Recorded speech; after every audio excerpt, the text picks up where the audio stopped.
ವಾದ್ಯ ಮೇಳಗಳೊಂದಿಗೆ ಸಾಗುತ್ತಿರುವ ಜನರು, ಇನ್ನು ಕುಂಭ ಹೊತ್ತ ಮಹಿಳೆಯರು, ಎತ್ತ ನೋಡಿದ್ರೂ ಕೂಡ ಭಕ್ತರ ದಂಡು. ಇದೆಲ್ಲ ದೃಶ್ಯ ಕಂಡು ಬಂದಿದ್ದು ಯಾದಗಿರಿ ಜಿಲ್ಲೆಯ ಸುರಪುರ ತಾಲೂಕಿನ ನಗನೂರು ಗ್ರಾಮದಲ್ಲಿ. ಹಾಲು ಮತದ ದೇವಿ ಪುರುಷ ಪೂಜ್ಯ ಕರೆಪ್ಪ ತಾತನವರ ಆರಾಧನೆ ಆ ಮಹೋತ್ಸವದ ಅಂಗವಾಗಿ ಗ್ರಾಮದ ತುಂಬಾ ಪಲ್ಲಕ್ಕಿ ಮೆರವಣಿಗೆ ಹಾಗೂ ಕುಂಭ ಕಳಸದ ಮುಖಾಂತರ ಮೆರವಣಿಗೆ ಮಾಡಲಾಯಿತು. ನಂತರ ಬಂದ ದಾಸೋಹ ವ್ಯವಸ್ಥೆಯೂ ಕೂಡ ಅಲ್ಲಿ ನೆರವೇರಿತು. ಗಗನೂರು ಅಥವಾ ನಗನೂರು ಗ್ರಾಮದಲ್ಲಿ ಆರಾಧನೆ ಮಹೋತ್ಸವ ಕೊನೆಯ ದಿನದಂದು ಧರ್ಮಸಭೆ ಕಾರ್ಯಕ್ರಮ ಹಮ್ಮಿಕೊಳ್ಳಲಾಗಿತ್ತು. ಈ ಕಾರ್ಯಕ್ರಮದಲ್ಲಿ ಸಚಿವ ಶರಣಬಸಪ್ಪ ಗೌಡ ದರ್ಶನಾಪುರ ಭಾಗವಹಿಸಿ ಮಾತನಾಡಿದ ಅವರು, ಕಲ್ಯಾಣ ಕರ್ನಾಟಕ ಭಾಗದಲ್ಲಿ ಮಠ ಮಂದಿರಗಳು ಸಮಾಜದ ಸ್ವಾಸ್ಥ್ಯ ಹಾಗೂ ಜನರ ಅಭಿವೃದ್ಧಿಗೆ ಶ್ರಮಿಸುತ್ತಿವೆ. ನಗನೂರ ಗ್ರಾಮದ ಪವಾಡ ಪುರುಷ ಕರೆಪ್ಪ ತಾತನವರ ಮಾಡಿದ ಪವಾಡಗಳು ನಿಮ್ಮ ಕಣ್ಣ ಮುಂದೆ ಇವೆ. ಶಿಕ್ಷಣ ಕ್ಷೇತ್ರದಲ್ಲಿ ಕೆಲಸ ಮಾಡುತ್ತಿದ್ದಾರೆ, ಅದಕ್ಕೂ ಸರ್ಕಾರದ ಸಹಾಯ ಧನ ಕೊಡುವ ಕೆಲಸವೂ ಕೂಡ ಮಾಡಲಾಗುವುದು ಎಂದು ಹೇಳಿದರು. ಒಟ್ಟಿನಲ್ಲಿ ಧಾರ್ಮಿಕತೆಯ ತವರೂರು ಆಗಿರುವ ನಗನೂರ ಗ್ರಾಮದ ಪೂಜ್ಯ ಕರೆಪ್ಪ ತಾತನವರ ಆರಾಧನೆ ಮಹೋತ್ಸವ ಅದ್ಧೂರಿಯಾಗಿ ಜರುಗಿದೆ, ಸಾಂಗವಾಗಿಯೂ ಕೂಡ ನೆರವೇರಿದೆ.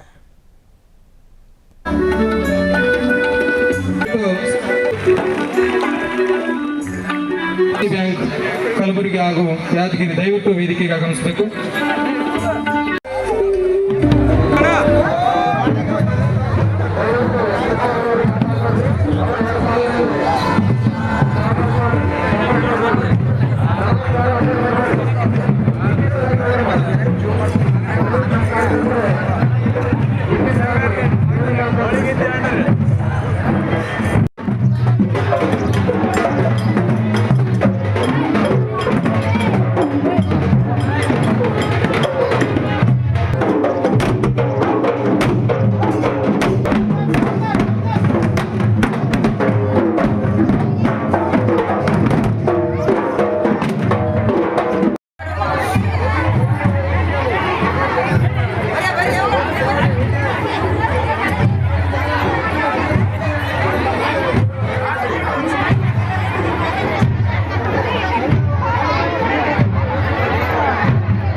ಕ್ಷಣ ಕ್ಷಣದ ಸುದ್ದಿಗಳಿಗಾಗಿ ಫ್ರೀಡಂ ಟಿವಿ ಸಬ್ಸ್ಕ್ರೈಬ್ ಮಾಡಿ, ಲೈಕ್ ಮಾಡಿ ಹಾಗೂ ಫಾಲೋ ಮಾಡಿ.